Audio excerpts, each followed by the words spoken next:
तो दोस्तों हम लोग बात करने वाले थे आज पूरे इंस्ट्रूमेंट क्लस्टर के बारे में। तो सबसे पहले मैं ये बताना चाह रहा हूँ कि आपको इंस्ट्रूमेंट क्लस्टर में होता क्या क्या है, कितने सारे बटन्स हैं और कितने सारे लाइट्स हैं और किस किस काम के हैं। सबसे पहला तो ये है मोड बटन और ये है सेट बटन। यहाँ पे एक इनविजिबल स्विच है जो कि बोलते हैं काम आता है एबीएस स्विच ऑफ करने के लिए। फिर यहाँ पे जो है ये टर्न सिग्नल इंडिकेटर। जब भी आप गाड़ी का लेफ्ट या राइट टर्न लेते हैं तो आप सिग्नल देंगे तो ये लाइट ब्लिंक करेगा।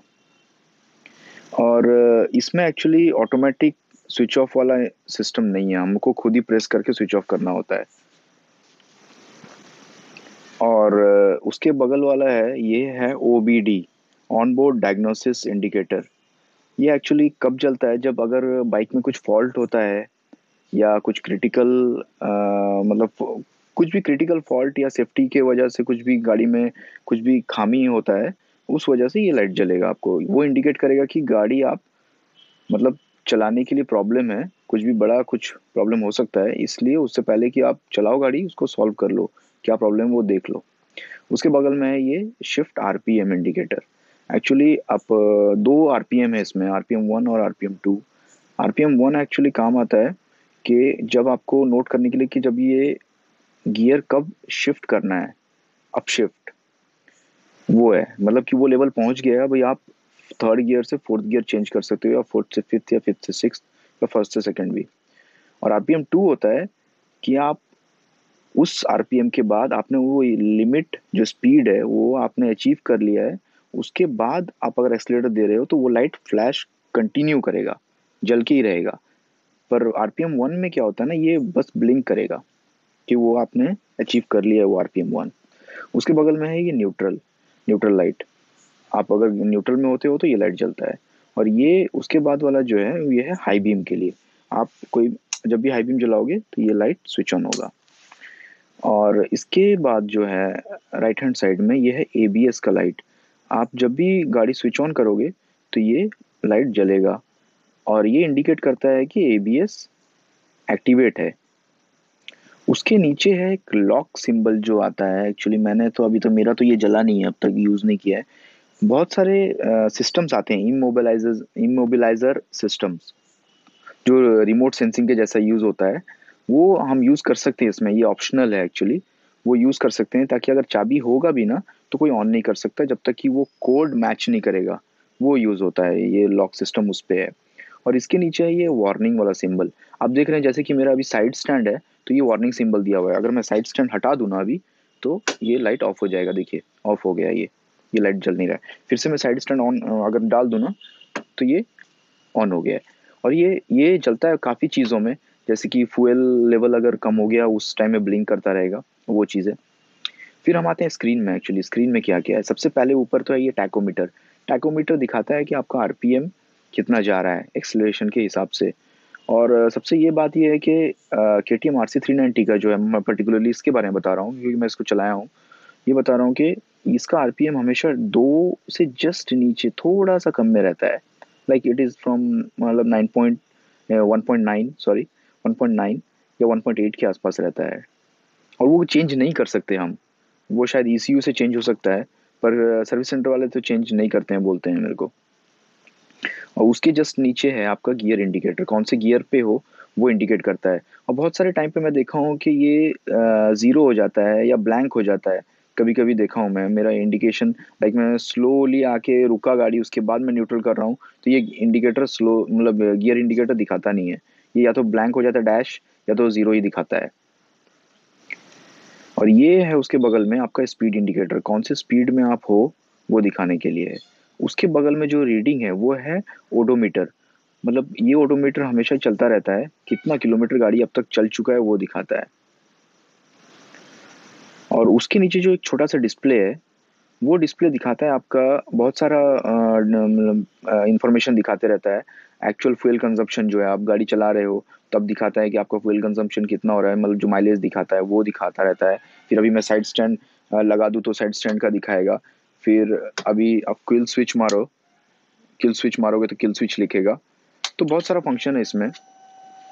और उसके जस्ट नीचे में आपका क्लॉक है, ये है क्लॉक। और आज हम क्लॉक सेट भी कैसे करते हैं वो भी मैं बताऊंगा। और उसके लेफ्ट साइड में है आपका कूलेंट का टेम्परेचर, जिसमें कि टोटल 13 बार्स होता है। अगर ये हाईएस्ट में है तो आपका कूलेंट टेम्परेचर मतलब कूलेंट बहुत ही हॉट हो गया है। और क्लॉक के राइट साइड में है आपका फ्यूल लेवल इंडिकेटर, इसमें 9 बार्स होते हैं फुल। और ये जो नीचे के जो ट्रायंगल है ना आपका, ट्रायंगल में आता है तो लो फ्यूल होता है। ठीक है।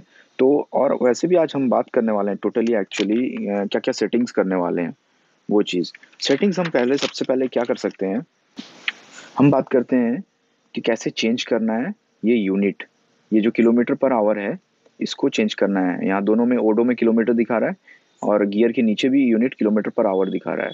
तो इसको हम चेंज कैसे करना है वो बता रहा हूँ। किसी किसी कंट्री में माइल्स पर आवर होता है, माइल्स में देखा जाता है कितने माइल्स है, माइल्स कम होता है किलोमीटर से।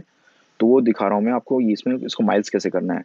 आप मोड बटन को दबा के रखो कुछ 5 सेकंड्स के लिए, फिर किलोमीटर पर लीटर आएगा। उसके बाद सेट बटन दबाओ तो वो ऑप्शन चेंज होता रहेगा। आप माइल्स पर गैलन आया अभी, फिर ये माइल्स पर यूके गैलन,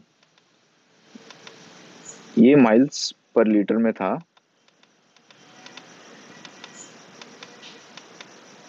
ये माइल्स पर लीटर में है।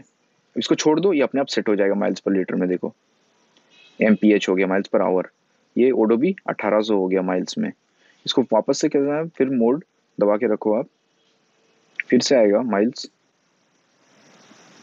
ये किलोमीटर पर लीटर में जो आया ना, लीटर पर 100 किलोमीटर या किलोमीटर पर लीटर, इसमें छोड़ दो आप, फिर से किलोमीटर पर आवर में हो गया।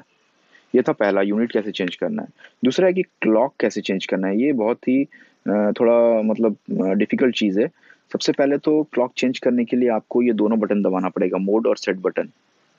इसको दबाओ आप कम से कम 5 से 10 सेकंड्स के अंदर, तब ब्लिंक करेगा क्लॉक।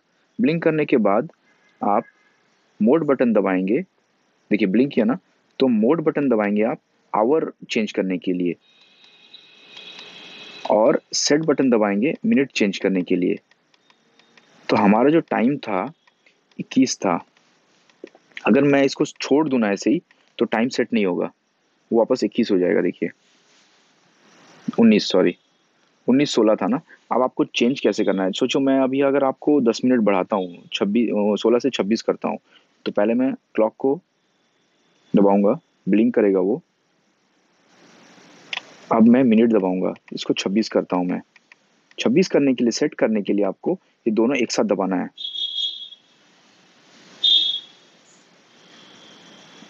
तो ये सेट हो गया, देखिए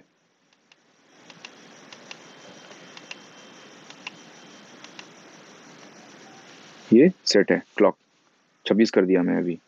उसके बाद देखते हैं हम आपका RPM 1 और RPM 2 कैसे चेंज करना है। सबसे पहला बात तो ये बताऊंगा पे, RPM RC 390 के अंदर 1000 किलोमीटर के अंदर चेंज नहीं हो सकता, बिकॉज ये सर्विस सेंटर अनलॉक नहीं करते उसको, इट्स नॉट पॉसिबल। तो आप सबसे पहले RPM 1 हम चेंज करते हैं। और सबसे इंपॉर्टेंट बात ये है ना कि RPM 1 और RPM 2 के बीच में जो डिफरेंस है वो है 50। आप दोनों सेम नहीं कर सकते। तो अगर आपको बढ़ाना है तो पहले आप RPM 2 बढ़ाओ, फिर RPM 1 बढ़ाओ। तो पहले ट्रिप 2 में जाओ, फिर मोड बटन को 5 से 10 सेकंड के लिए प्रेस करके रखो, तो स्क्रीन पे RPM 2 जस्ट पॉपअप होगा, RPM 2।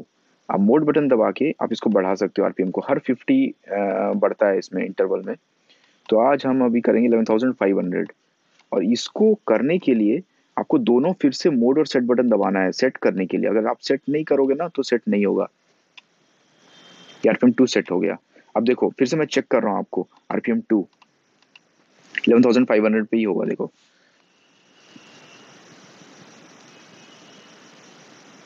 देखो 11,500 पे ही है। अब हम चेक करेंगे RPM 1। RPM 1 चेंज करने के लिए आपको ट्रिप 1 में आना पड़ेगा। ट्रिप 1 पे आप फिर से मोड बटन 5 से 10 सेकंड के लिए दबा के रखो, तो RPM 2 वो होगा, पॉपअप होगा। RPM 1 सॉरी, इसको आप बढ़ा सकते हो। हमने 11,500 में किया था ना, आप यहाँ पे 11,450 पे जा सकते हो। देखो उससे ज़्यादा नहीं जा सकते आप।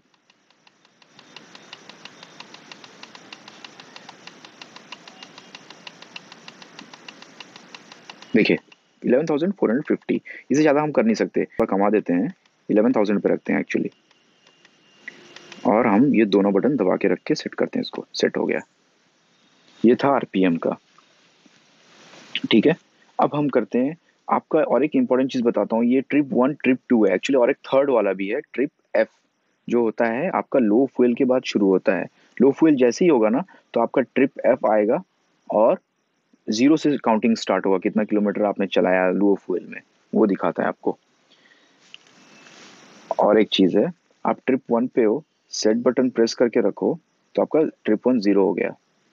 फिर आप ट्रिप 2 पे भी जाओ तो 203 पॉइंट समथिंग है, तो अभी आप सेट बटन करोगे तो जीरो हो जाएगा, वो जीरो हो गया। ये आपको ऐसे आप सेट कर सकते हो, ट्रिप 1 और ट्रिप 2 जब भी आप ट्रिप पे निकल रहे हो तो वैसे।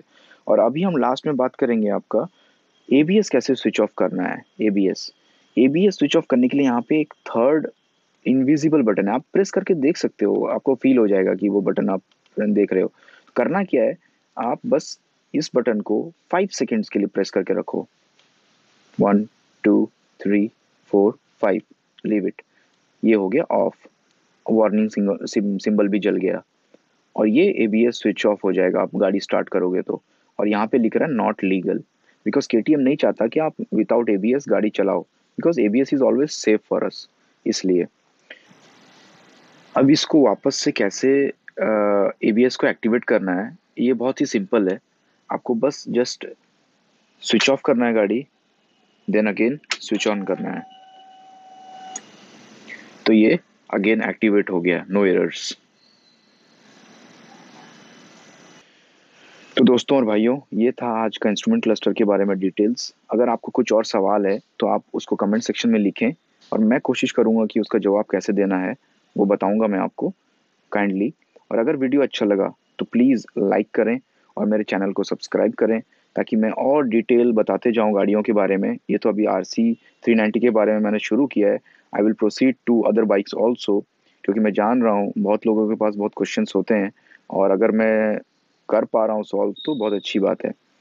तो बहुत बहुत शुक्रिया मेरे वीडियो को देखने के लिए, और थैंक यू वेरी मच।